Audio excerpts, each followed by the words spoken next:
Įsivaizduokim sceną. Mūšio laukas, visur dulkės. Stovi dvi milžiniškos armijos pasiruošusios kautis. O pačiam centre vežimas. Jame karys vardu Ardžuna. Bet jis ne ginklo griebėsi.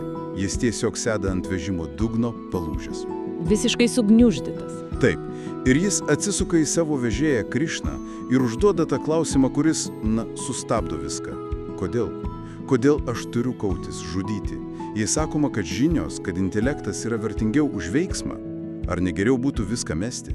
Ir šitas klausimas, yra, visos mūsų šiandienos analizėse šis, nes Ardžuna klausia ne šiaip apie karą. Ne, tai kur kas giliau. Jis klausia apie bet kokį sunkų, nemalonų veiksmą.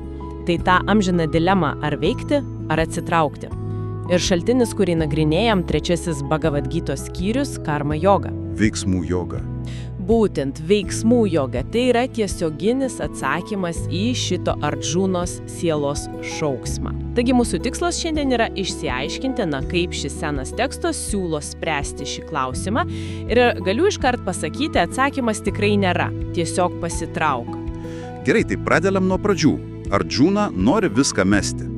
O Krišnos pirmas atsakas yra, stebėtinai tiesmukas, net sakyčiau negalestingas. Taip. Jis iš esmės sako, neveikti neįmanoma. Tekste tiesiai šviesiai, niekas net akimirksnį negali išbūti ko nors neveikdamas. Tai skamba, beveik kaip fizikos dėsnis. Būtent. Tai ne moralinis pamokymas, o tiesiog fakto konstatavimas. Net jei sėdi ramiai, tavo kūnas veikia, širdis plaka, kraujas cirkuliuoja, tavo protas veikia. Mintis kyla nuolat. Nuolat. Krišna sako, kad pati materialia gamta, jos savybės, jos tiesiog verčia tave veikti. Išvengti veiksmo tai tas pats, kas bandyti nekvėpuoti. O tada jis duoda ir visiškai praktinį argumentą. Kad neveikdamas, tiesiog neišgyvensi. Tiksliai, neišlaikysi net savo fizinio kūno. Tiesioginė prasme nieko nedarysi, mirsi iš bado. Taigi ta idėja apie visišką neveikimą yra, iškart atmetama kaip iliuzija. Bet ar ne tai yra daugelio dvasinių praktikų tikslas? Atsisėsti, medituoti, nuraminti viską, sustabdyti veiklą. Tekstas atrodo tam šiek tiek prieštarauja. Jis neprieštarauja pačiai praktikai, bet demaskuoja saviapgaulę. Ir čia pristatomas labai įdomus tipažas, pavadintas apsimetėliu. Apsimetėliu? Taip, tai žmogus, kuris išoriškai susilaiko nuo veiklos, tarkim sėdi lotoso pozoje, kontroliuoja jusles, bet jo mintis vis dar klaidžioja. Jis galvoja apie tai, ko atsisakė, ko trokšta. O, tai labai atpažįstama. Kaip tas žmogus, kuris viešai pareiškia, kad išeina iš socialinių tinklų. Dėl ramybės. Taip, dėl ramybės. O paskui vakarais slapta tikrina naujienas.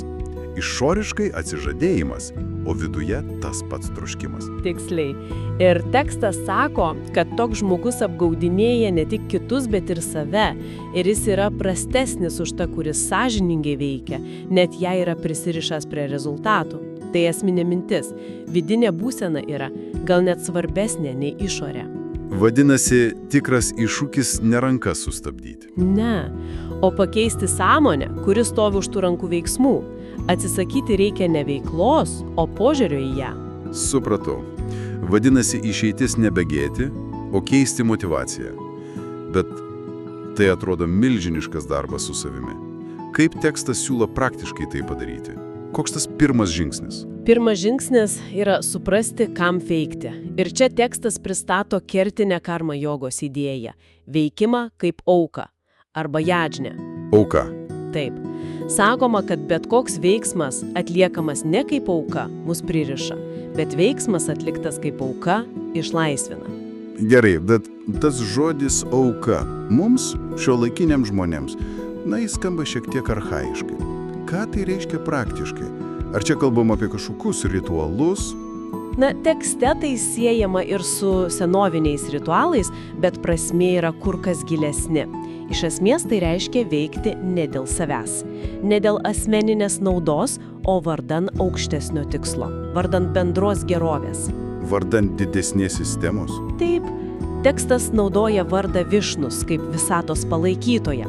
Taigi veikti kaip auka Višnui reiškia suvokti, kad tavo veiksmai yra indėlis į visatos tvarką, o ne tik būdas patenkinti savo ego. Tai jau skamba moderniau. Ir tekstas tai paaiškina per labai gražią, sakyčiau, ekologinę metaforą. Aprašomas ciklas. Žmonės atlieka aukojimus, tuo pamaitina pusdievius, gamtos jėgas. O tie duoda lietų? Taip. Patenkinti pusdieviai duoda lietų, lietus išaugina grūdus, kurie maitina žmonės, o iš maisto atsiranda jėgų vėl atlikti aukojimus. Tai toks uždaras save palaikantis ciklas. Vadinasi, moki mokesčius, gauni veikiančią infrastruktūrą. Rūšiuoji atliekas, prisidedi prie švaresnės aplinkos. Tai ne apie kažkokių būtybių maloninimą. Ne, tai apie savo pareigos atlikimą sistemoje, iš kurios pats gauni naudos. Būtent. Ir tekstas labai griežtai kalba apie tos, kurie šitą principą ignoruoja. Kaip griežtai? Sakoma, kad tas, kuris džiaugiasi gamtos dovanomis, bet neduoda nieko atgal, yra tikriausias vagis. Aha, stiprus žodis. Labai stiprus. Jis perkelia veiksmą iš asmeninio tobulėjimo į, etikos ir socialinės pareigos lauką. Tu nesi vienišas karys, tu esi visuomenės ir kosmoso dalis ir turi pareigą. Gerai, bet tada kyla kitas klausimas. O kas jei žmogus pasiekia tą dvasinį tobulumą, jei jam jau nieko nebereikia iš šito pasaulio? Ar jis vis dar turi pareigą veikti? Tekstas lyg ir sako, kad tokiam žmogui pareigų nebėra, jis laisvas. Tai kodėl jis turėtų toliau vargintis? Tai puikus klausimas. Ir Krišna į jį atsako ne teorija, o pavyzdžiais. Pirmiausia, jis pamini legendinį karalių Džanaką. Nors jis buvo visiškai prašvitęs, bet vis tiek toliau valdė karalystę, atliko visas pareigas. Kodėl? Dėl vienos priežasties – rodyti pavyzdį kitiems. Kai pasielgia didis žmogus, taip elgiasi ir paprasti žmonės. Šita citata labai galinga. Jis sako, kad tavo veiksmai, jie niekada nėra tik tavo. Tiksliai, jie visada veikia aplinkinius. Ir kad sustiprintų mintį, Krišna pateikė save patį kaip pavyzdį. Sako, man nėra darbo, kurį privalėčiau atlikti. Man nieko netrūksta. Bet jis vis tiek veikia. Taip, nes jei jis nustotų, teigia Krišna, vis šia pasauliai pražūtų. Visi sektų jo pavyzdžių, apleistų pareigas ir įsivyrautų chaosas. Čia atskleidžiama, milžiniška socialinė atsakomybė. Kuo daugiau žinai, tuo didesnė tavo pareiga. Tai primena šiuolaikinės diskusijas apie lyderystę. Geras vadovas ne tik nurodymus duoda. Jis pats ateina anksčiau, išeina vėliau, net todėl, kad privalo. O todėl, kad jo pavyzdys įkvepia.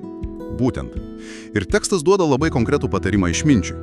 Sakoma, kad išmintingas žmogus neturėtų eiti pas paprastus žmonės ir sakyti, jūs viską darot blogai, meskit viską. Taip tik sukeltų sumaištį. Tiksliai, sumaišti protuose. Vietoj to jis pats turi dirbti su atsidavimu, be prisirišimo. Ir per savo pavyzdį palaipsniui įkvėpti kitus. Negriauti, o rodyti geresnį kelią. Viskas skamba labai logiškai, veikti iš pareigos, be prisirišimo, rodyti pavyzdį, bet grįžkime į realybę. Jei būtų taip paprasta, visi būtume šventieji. Aš žinau, kad nereikėtų valgyti 3 pyrago gabalėlio, bet ranka pati siekia. Žinau, kad nereikėtų veltis į ginčą internete, Bet pirštai jau rašo. Būtent. Ardžuna tai suformuluojo tobulai. Jis klausė, kas verčia žmogų nusidėti, net prieš jo paties valią. Tartum jų veiktų kažkokia jėga. Ar tekstas paliečia šitą vidinę kovą? Paliečia. Ir labai tiesiogiai. Krišnos atsakymas į šį klausimą trumpas ir negailestingas. Tai geismas, Ardžuna. Geismas. Taip.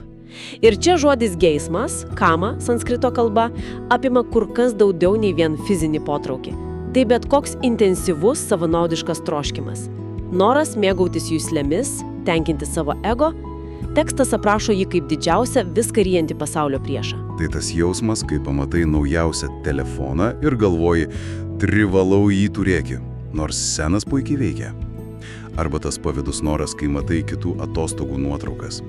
Tekstas apie šitą jėgą kalba. Tiesa? Tiksliai apie tai. Ir jis aprašo, kaip jį veikia. Ji gimsta iš aistros, o kai troškimai nepatenkinami, ji virsta pykčiu. Troškimas ir pyktis dvi tos pačios monetos pusės. Tada tekstas pateikia 3 labai vaizdingas analogijas, kaip šis geismas paslepia mūsų tikrąją prigimtį. Kokias? Jis gaubžia sielą kaip dūmai ugnį, kaip dulkės veidrodį arba kaip įsčios gemalą. Dulkės ant veidrodžio. Geras palyginimas. Tai reiškia, kad veidrodis mūsų tikrasis aš, jis vis dar ten, nesugadintas. Taip, jo prigimtis yra atspindėti tiesą. Bet tos dulkės, tas geismas, tiesiog neleidžia jam atlikti savo funkcijos. Vadinasi, mūsų prigimtis nėra iš esmės bloga. Ji tik, laikinai uždengta. Puikiai įžvalga. Ir tekstas eina toliau, jis nurodo, kur tas priešas yra įsitvirtinęs, kurio tvirtovė. Ir atsakymas yra, šokiruojantis. Jo tvirtovė yra mūsų juslės, protas ir intelektas. Palauk, tai priešas gyvena mūsų pačių valdymo centre? Taip. Tai kaip bandyti išvalyti namus, kai purvas yra ant pačios šluotos, atrodo. Beviltiška situacija.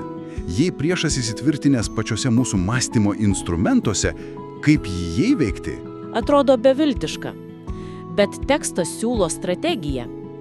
Pirmas žingsnis, sakoma, yra nuo pat pradžių reguliuoti juslės. Kova turi prasidėti ne tada, kai troškimas jau įsismarkavo, o pačioje jo gimimo stadijoje. Tai čia gynyba. O koks puolimas? O puolimas remiasi sąmonės hierarchijos supratimu. Ir čia ko gero svarbiausia praktinė viso skyriaus dalis. Tekstas paaiškina, kad yra tam tikra vidinė struktūra. Juslės yra aukščiau už negyvą materiją. Gerai.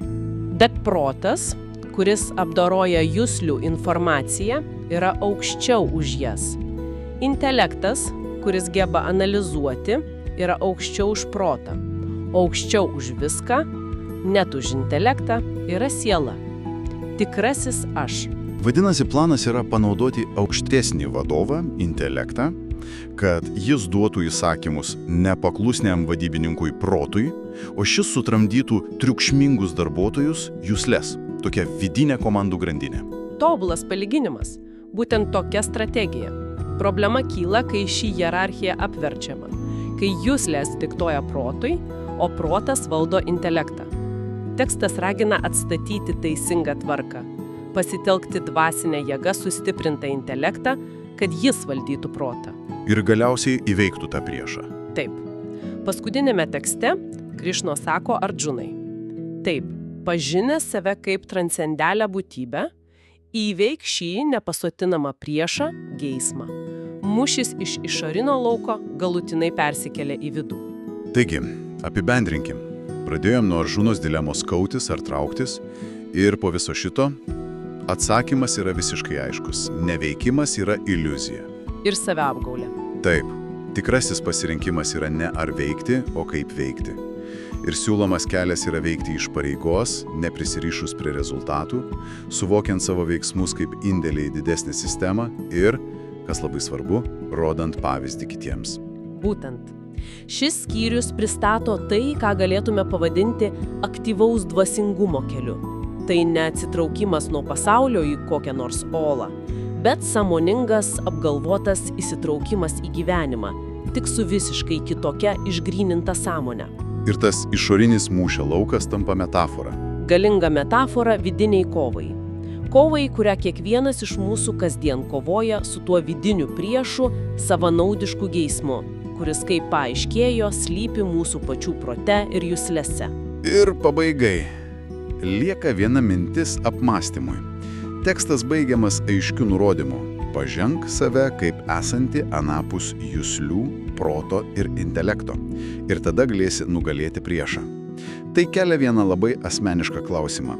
Jei visų problemų šaltinis geismas glūdi mūsų pačių mąstymo aparate, ką iš tikrųjų reiškia patirti save kaip kažką, kas yra anapus viso šito?